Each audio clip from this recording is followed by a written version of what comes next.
Ao invés de chegar aqui e falar que você tem que castrar o seu gato ou o seu cachorro, eu resolvi te trazer as vantagens e as desvantagens da castração. É muito importante, como proprietários, tutores, pais de pets, estarmos cientes sobre a saúde dos nossos pets, entendermos os prós e os contras de um procedimento cirúrgico como a castração. Mas antes de começar, eu quero esclarecer 2 pontos aqui. Primeiro, que é muito importante que essa decisão seja tomada juntamente com o médico veterinário.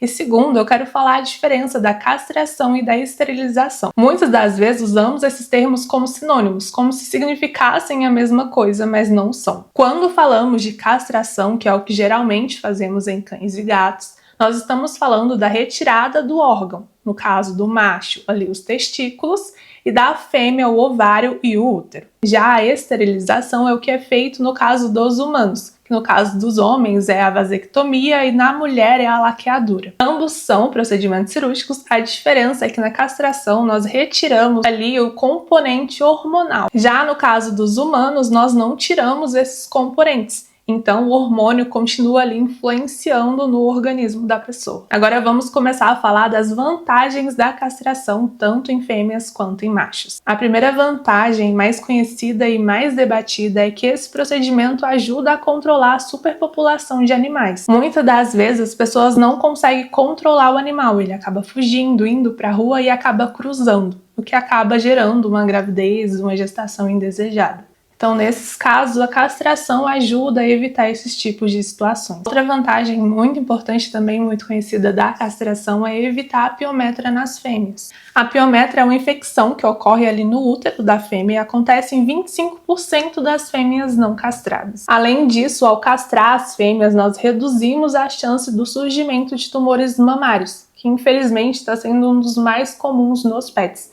E ele aumenta a chance do surgimento a cada cio. Ou seja, antes do primeiro cio, a chance de desenvolver esse tumor é de 95%. E ele vai aumentando a cada cio. Já nos machos ocorre algo semelhante. A castração diminui a chance de desenvolver tumores prostáticos, prostatites e também remove totalmente as chances de desenvolver tumores testiculares, já que os testículos são removidos totalmente durante a cirurgia. Essas são as alterações médicas que podemos evitar com a castração. Mas também existem algumas vantagens comportamentais, que é um dos maiores fatores para se procurar a castração hoje em dia. Mas tem algo muito importante que deve ser lembrado. Os únicos comportamentos que podem ser alterados após a castração são aqueles comportamentos ligados aos hormônios sexuais. Ou seja, se o seu cão é muito agitado, muito hiperativo, muito brincalhão, isso não vai ser alterado com a castração. A castração ela não altera a personalidade, o caráter ou o jeito de ser do pet. É muito comum ouvirmos que a pessoa quer castrar porque ela quer que o pet fique mais calmo, mas isso é totalmente falso. Isso não vai acontecer com a castração. Mas sim, é verdade que ao castrar e eliminar alguns hormônios sexuais, algumas alterações comportamentais vão ser vistas. Nos machos, por exemplo, é muito comum a gente ver marcação de território, um xixi em tudo quanto é lugar para marcar território. E nesse caso, a castração pode ser sim benéfica, porque a testosterona, o hormônio sexual masculino,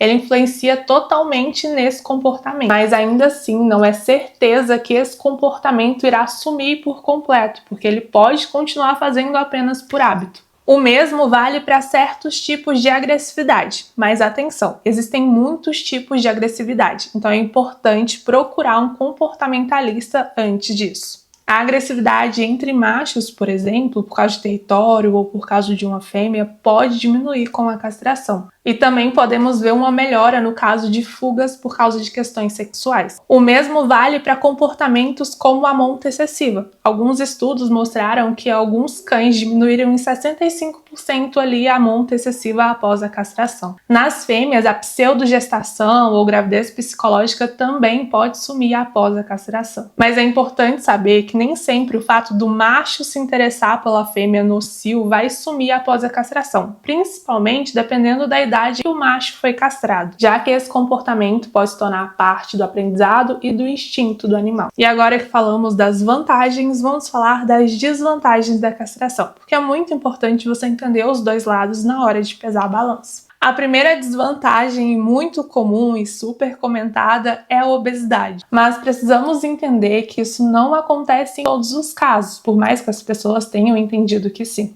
É verdade que o estrogênio faz parte da saciedade do corpo, principalmente nas fêmeas. Depois de retirá-los, nós vamos ter ali um aumento desse apetite. Por isso, depois da castração, é muito importante cuidar da alimentação, regular essa alimentação, não deixar ali à vontade, nem oferecer toda hora em grandes quantidades, porque as necessidades energéticas desse animal vão diminuir. Então é muito importante controlar. Além disso, não podemos permitir que os nossos pets se tornem sedentários. É muito importante incluir a atividade física em qualquer idade e sempre mantê-la. Então essa desvantagem dá para controlar bem com atividade física e alimentação controlada, vai. A segunda desvantagem, ela também é importante, que são as alterações ortopédicas, e tem pegado muito dado o que falar por aí. Sendo assim, quando a castração é feita de forma muito precoce, ali nos 2, 3, 4 meses de idade, pode ser que ocorra um atraso no fechamento das placas desses ossos, gerando assim alterações e aumentando a predisposição a problemas articulares, fraturas e até distúrbios de crescimento. Além disso, a castração muito precoce pode levar a sérios problemas urinários, podendo haver alterações nas vias urinárias e frequentemente incontinência urinária. Algumas raças possuem mais predisposição a desenvolver problemas urinários. Além disso, há uma chance de 13% de desenvolver esses problemas se a castração ocorrer antes dos 3 meses. Porém, se a castração for feita após esses 3 meses, a chance diminui. Assim como analisamos as vantagens comportamentais, temos que analisar as desvantagens comportamentais. O grande ponto negativo, principalmente para fêmeas, é que a castração está contraindicada em casos de agressividade. A única exceção é quando a fêmea apresenta agressividade durante o cio. Mas se castrarmos uma fêmea agressiva sem ser nesse comportamento, a agressividade pode acabar piorando. Também não é indicado castrar fêmeas que apresentam micção por submissão, timidez ou medo. Todos esses casos de comportamento é indicado procurar um comportamentalista para resolver essas situações. Bom, essas foram as vantagens e desvantagens da castração. Eu te entreguei tudo o que eu sei para que você entenda que existem sim vantagens e existem desvantagens, mas que cada caso é único e cada pet deve ser avaliado de forma única, porque é muito importante, não existe uma fórmula mágica. Nós precisamos avaliar cada pet do seu jeitinho para entender qual é o melhor para ele.